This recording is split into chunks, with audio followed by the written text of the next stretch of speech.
Institute for Education and Democracy is one of the groups that make up the Elections Observations Group. There's about 10,000 general observers who are going to be under the umbrella of which Peter is in. They'll be throughout the country and they'll be doing what's called parallel vote tabulation, just to ensure that this time around don't see the kind of mess that we had in 2007. Peter, very good morning to you and welcome to the studio. Thank you very much. Good morning, listeners. Yeah. Now, as the Elections Observations Group, as I've just pointed out, you have in your body about 10,000 general observers throughout the country. Why so? Yes, I just want to put it on record very clearly that, yes, we have 10,000 general observers all over the country already deployed and ready to do their work. But in addition to that, we have another 702 special observers who are known as parallel vote tabulation observers.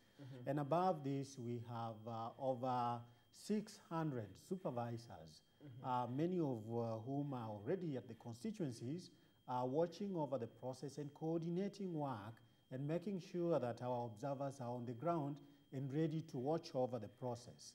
We also have an operations center in Nairobi, yes, where we are doing all the work that is necessary to enable coordination to happen so that this work happens in a manner that we are happy with and which Kenyans are happy with. Two is that the observation this time round is as a result of the experience that we had in 2007.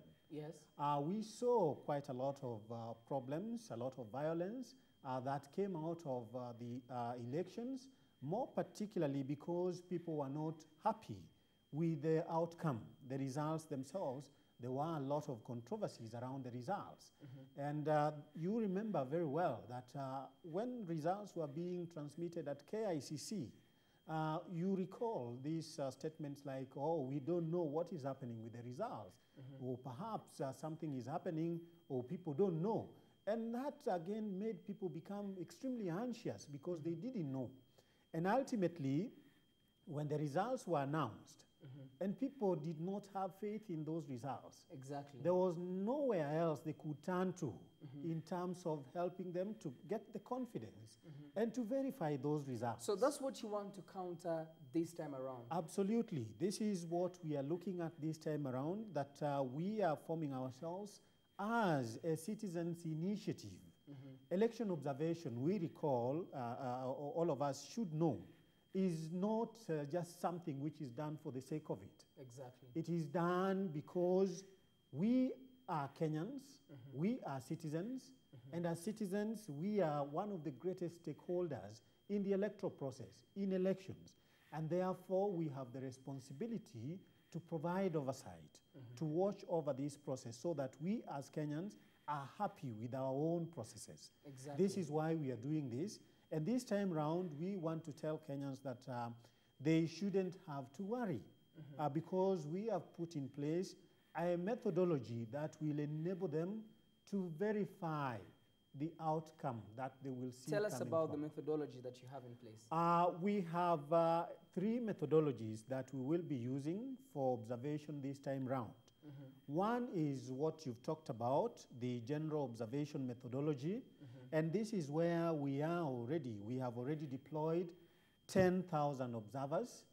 And to enable those 10,000 observers work, we have 240 supervisors on the ground in various constituencies.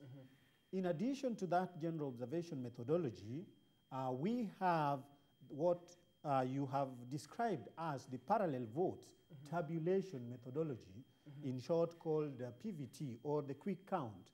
Now, the quick count methodology here, we are looking at, and we have already deployed 702 observers for that specific purpose in selected sampled polling stations in this country. And that group of 702 will be supported by another 210 supervisors who are already on the ground all over the constituencies. 210, so I guess it's each and every constituency. Each and every constituency for the PVT, 210 and 702 but for general, we have 10,000. Will they also be, as the counting process is going on, will they be there vote for vote? Absolutely, and this is why we are doing this, because we want our observers to be able to vouch, to talk to Kenyans that they saw every single process, every single activity that happened at the polling station, right from when the poll opens to when polls close and when counting is done and when results are announced. And that they were able to see those results. Now, how this works, and this is what is important here, is that PVT, which we are using, is a scientific technology-driven methodology that relies on scientific sampling. Exactly. So we are doing sampling of 702 polling stations, and it's on the basis of that that we are deploying the 702. Yes. The 702 observers. Now, part of that, as I've said, is changing the trust that Kenyans have with the election system. So are you telling Kenyans that we need to come out in large numbers to vote in confidence for whichever side that they're on? Absolutely. This is the message we are telling Kenyans, is that, one, the referendum process is a critical process in your life as a Kenyan. That is one thing you must remember. It is your responsibility as a national of this country, as a citizen, as a mzalendo, as they say in Kiswahili, for you to come out and vote. Because it's something you'll have to live with. This is a constitution. You will if you are lucky enough, if it passes. And some of us who live for 70 years, you will live with it for the rest of your life if it does pass through.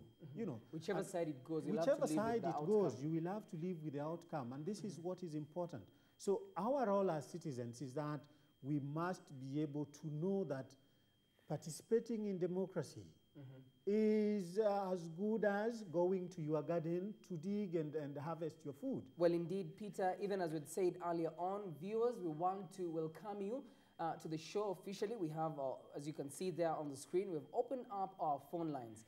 And we have just about 48 hours, and in 48 hours' time, all of us will be strewn around the country voting for either yes or no. What message do you have for Kenyans, even as we go towards that? What do you want to see this time around? What's your message, first of all, to the IIEC? And what's your message to fellow Kenyans? What's your message to the politicians? And more so, what question do you have this morning? Because you're waking up to being informed that you have a new report that's out from the Elections Observation Group. You're digging into that in a very short while. The numbers I'll just read out for you: 0733 382 222, 0733 382 222, or 0729 777 222, 0729 777 222. Remember, there's no extra charge on those calls. It's the usual call rates that apply to normal day-to-day calls. So welcome to our live discussion this morning.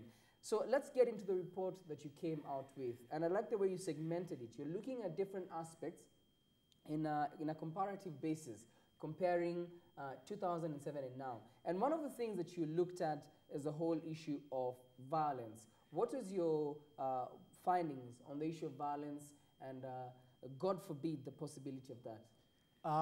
It is quite a concern to us, and as I've said, we have already deployed personnel in the various constituencies, and they are collecting information and data. And now, what is emerging out of this data and information that we are collecting over the last 4 months is that, yes, we are seeing tensions rising, and we've seen some degree of violence in certain places during the campaigns. And this is unfortunate, and this is what we are... We have a phone call. Good morning. Morning. Yes, kindly tell us your name, where you're calling from, and your comment or question. Yeah, my name is Eric Buluma. I'm calling from Kino. Yes. My message to Kenyans is that as we're going to the referendum, let's do it with peace. Exactly. It doesn't matter the vote turnout. Let us accept the result, and let us live in peace. Exactly. Thank you very much.